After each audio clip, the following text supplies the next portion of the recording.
I have spent a long life watching smart people make the same avoidable mistakes over and over. They aren't failures because they lacked intelligence.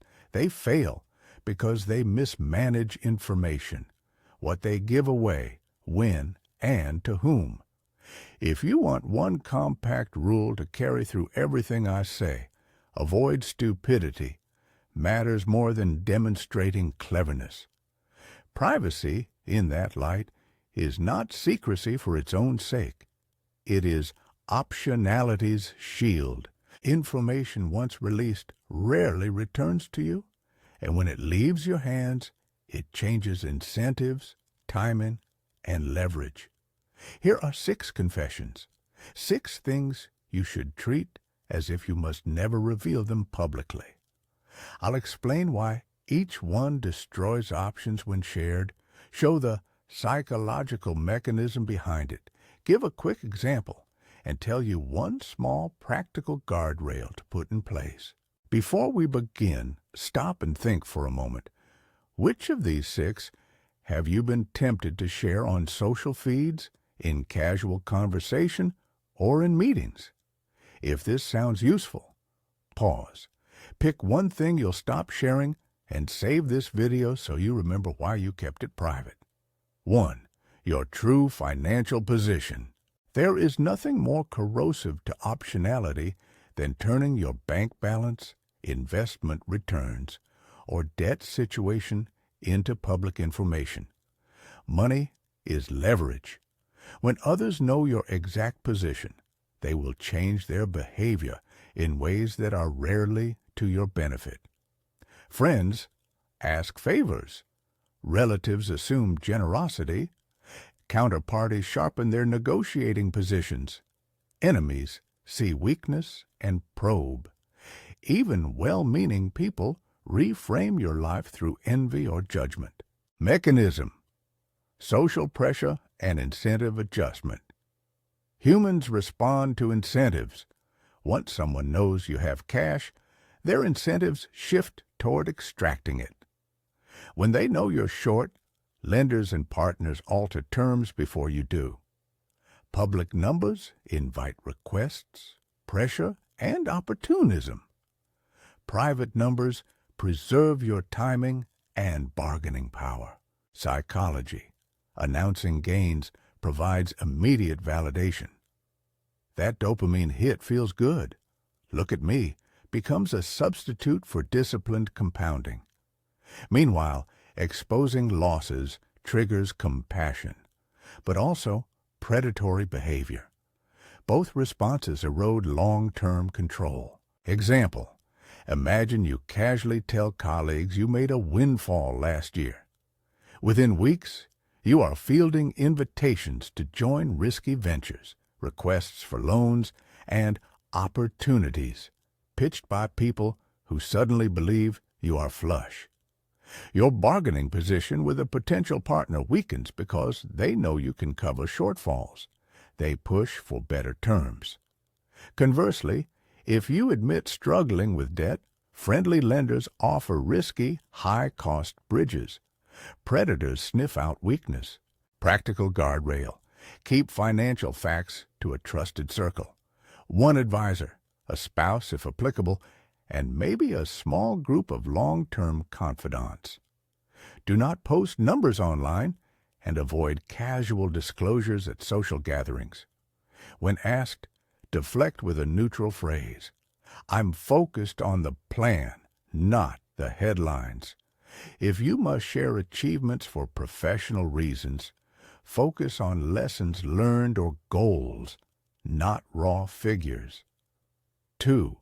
Your unexecuted future plans. There is an invisible tax on announced plans, the validation tax. Tell the world you will do something, and you get a premature reward: praise, likes, and the illusion of progress.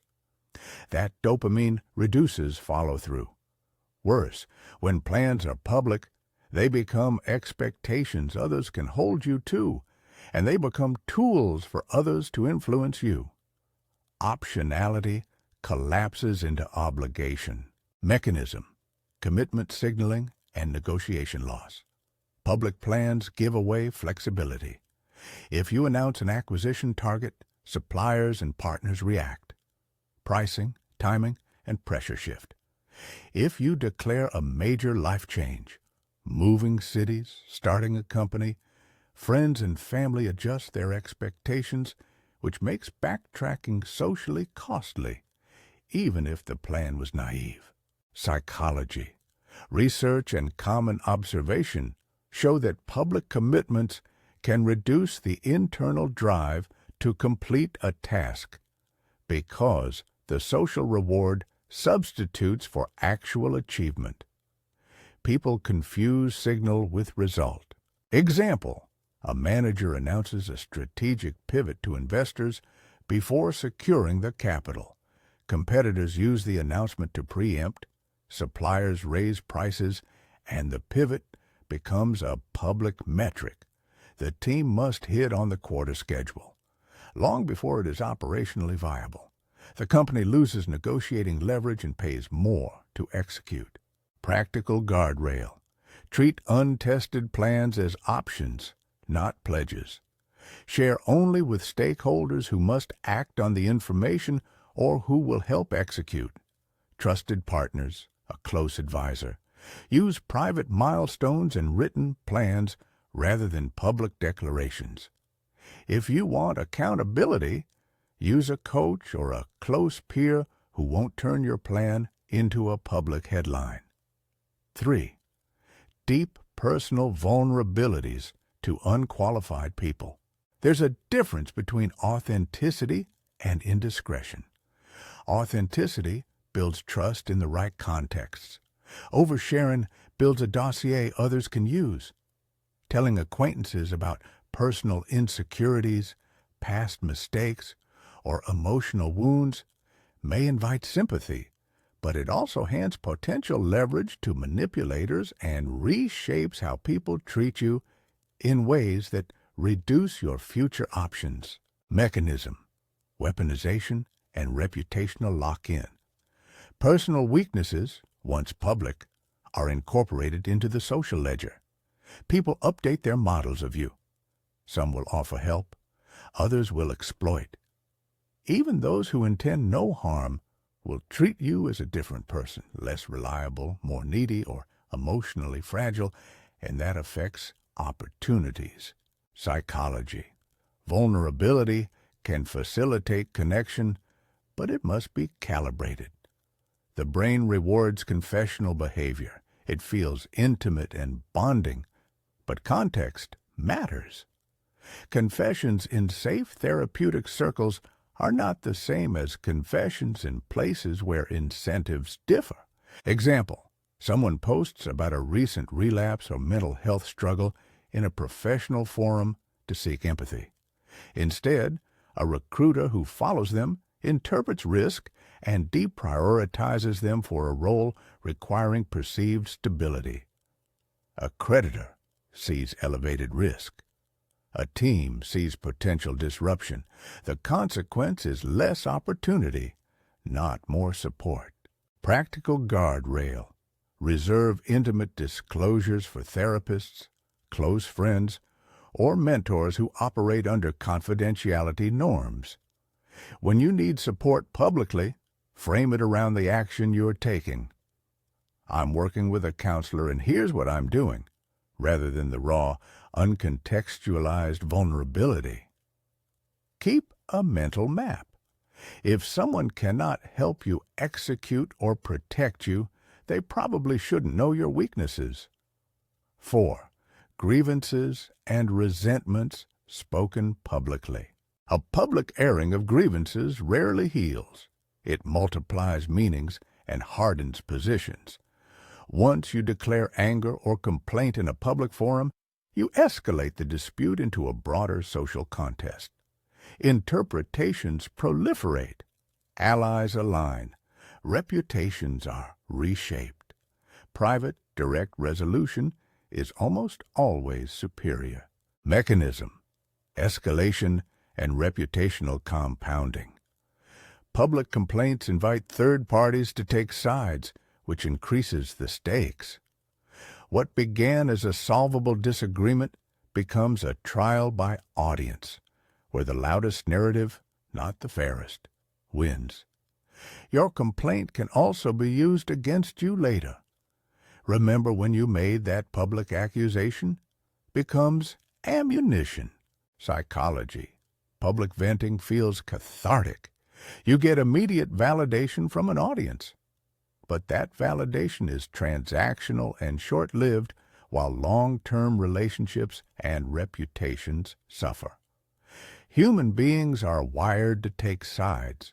Your grievance becomes a rallying point for opponents. Example: an employee posts about being mistreated by a manager on a public platform. The post spreads. The manager's allies respond. The company launches an investigation, and the original poster finds themselves out of the job and facing legal complexity. The complaint didn't lead to a cleaner resolution. It created a long tail of consequences. Practical guardrail. When you're wronged, first gather facts and speak privately with the person involved or with defined intermediaries, HR, counsel, trusted advisor. Only escalate publicly when all private routes fail and you understand the legal and reputational stakes. Before posting, ask, will this help me resolve the issue or simply inflame it? 5. Security details, passwords, access info, and small operational keys. Small, mundane slips compound into catastrophic failure. Security is boring and bureaucratic. Because it's tedious, people shortcut it. But a single leaked password or an offhand remark about how you secure a system can allow someone to turn that knowledge into irreversible loss. Treat security like capital. Protect its custodial details the way you would protect cash. Mechanism: compounding failure. A modest breach of a single weak point often cascades into broad vulnerability because systems are interconnected. People reuse credentials, trust grows complacent, and attackers exploit the easiest path. Psychology: we downplay harm that feels abstract. Cybersecurity threats are invisible, so people prioritize convenience over hygiene. Sharing helpful tips about security shortcuts or explaining your recovery procedures in public is tempting, but it teaches would-be exploiters how to find the back door. Example: a founder casually tells an acquaintance how their backup system works and where the recovery keys are stored, intending to explain their robustness. Months later, a social engineer uses that description to impersonate the founder and requests recovery access. Costly downtime and reputational damage follow. Practical guardrail: never share passwords, backup locations, or multi-factor authentication methods outside a secure channel. Use a password manager, rotate keys, and limit explicit procedural descriptions to documented internal protocols. If someone asks about your security posture, give high-level assurance rather than operational detail. We follow best practices and compartmentalize access. Is safer than specifics. 6. Information that creates misaligned incentives in others. This one is subtle because sometimes sharing is the right strategic move. The question is, will the information align others' incentives with yours, or will it let them act in ways that benefit them at your expense? If your disclosure makes someone else better off, regardless of the outcome, or puts pressure on them to behave short-term, don't share. Mechanism: incentive shifting. Humans adjust behavior when the payoff landscape changes. If your disclosure gives others an advantage or changes the cost-benefit analysis of their choices, you have altered the game, often not in your favor. Psychology. People rarely act against their own incentives. When you provide information, you should anticipate how someone's incentives will change and whether that change helps you. It's not malicious calculus. It's simple prediction. Example, imagine you're negotiating a sale and you reveal your earliest acceptable price in a roundabout way during a friendly lunch. The buyer now knows your floor and will anchor their offer lower. Or you tell employees that you will allow remote work indefinitely before you've set productivity metrics. The immediate relief wins praise. But once productivity becomes measurable, you have fewer tools to enforce standards. Practical guardrail. Before sharing, run a simple incentive test. If they know this, what will they do differently? If the answer is something that reduces my options, don't share. Phrase discussions in conditional terms. If the market looks like X, I'm prepared to consider Y, instead of committing in a way that removes flexibility. A short legal and ethical note. Privacy is strategic, not absolute. There are times when ethical, contractual, or legal obligations require disclosure. Regulatory filings, tax reporting, and legally mandated disclosures are not optional. The guidance here is about everyday information and voluntary announcements, not about evading accountability or legal duty. Now, how do these 6 confessions connect? They are all variations on the same theme. Information is leverage. When you reveal facts about your finances, plans, vulnerabilities, grievances, security, or anything that shifts incentives, you trade optionality for a social outcome in the present. Sometimes that trade is worth it, when it secures necessary resources or aligns critical partners, but most of the time, the default should be to preserve your flexibility. Optionality is the ability to choose later when more information arrives. Compounding works the same way for good and ill. Small mistakes, an ill-timed post, a casual admission, compound into larger liabilities because people react in predictable ways. Conversely, modest, unseen advantages compound quietly. The person who keeps options open rarely wakes to the frantic scramble of someone who burned bridges in the name of attention or validation. A few practical rhythms to live by. Default to private. Make privacy your operating system. Only move information to public when you have a clear reason and an assessment of counterparty incentives. Make a short disclosure checklist. Before you share anything, ask 3 questions. Who must know? What will they do differently if they know? Does this reduce my future choices? If the answer to the last question is yes, and you can avoid sharing, keep it private.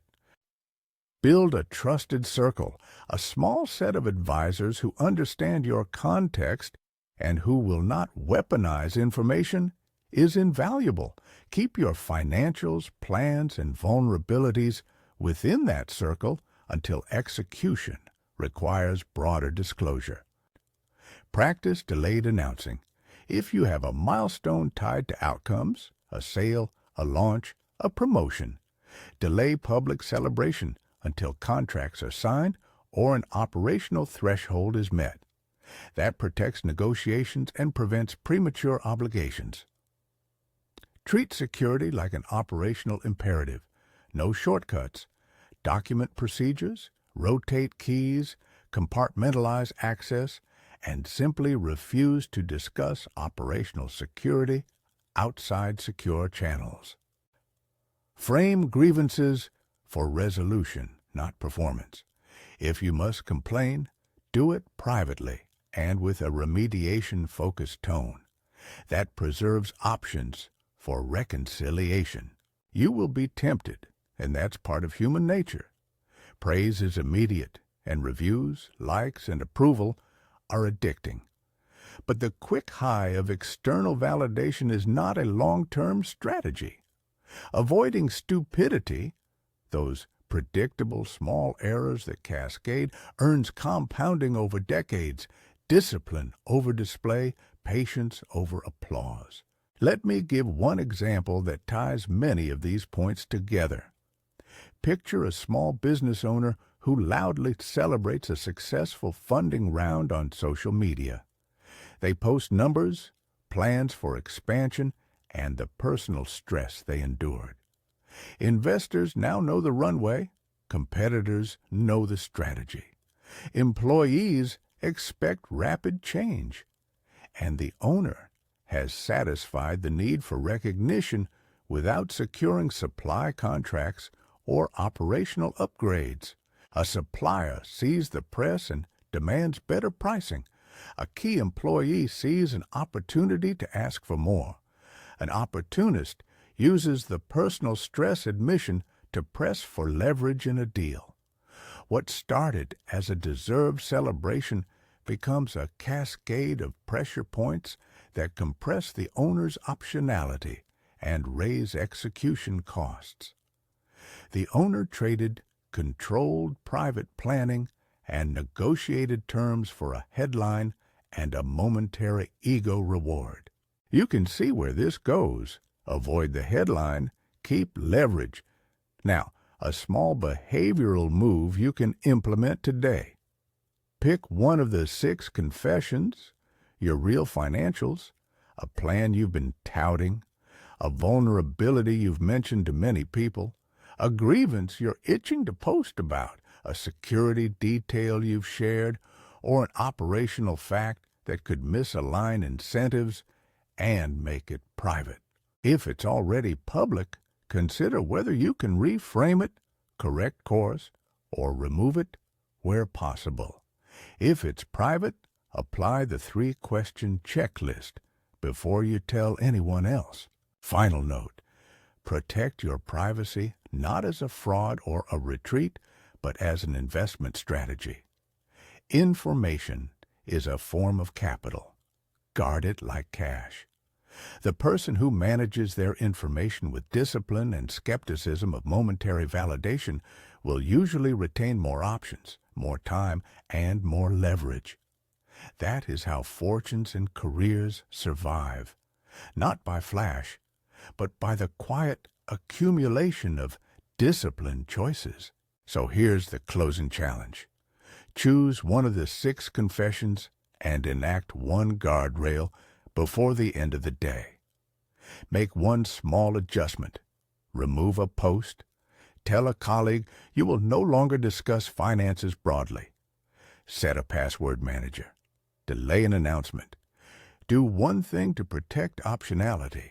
Remember the maxim, avoid stupidity, matters more than demonstrating cleverness. Guard your future like capital. If this made sense, pick one thing to keep private today and subscribe if you want more practical habits about decision-making, incentives, and the discipline that compounds.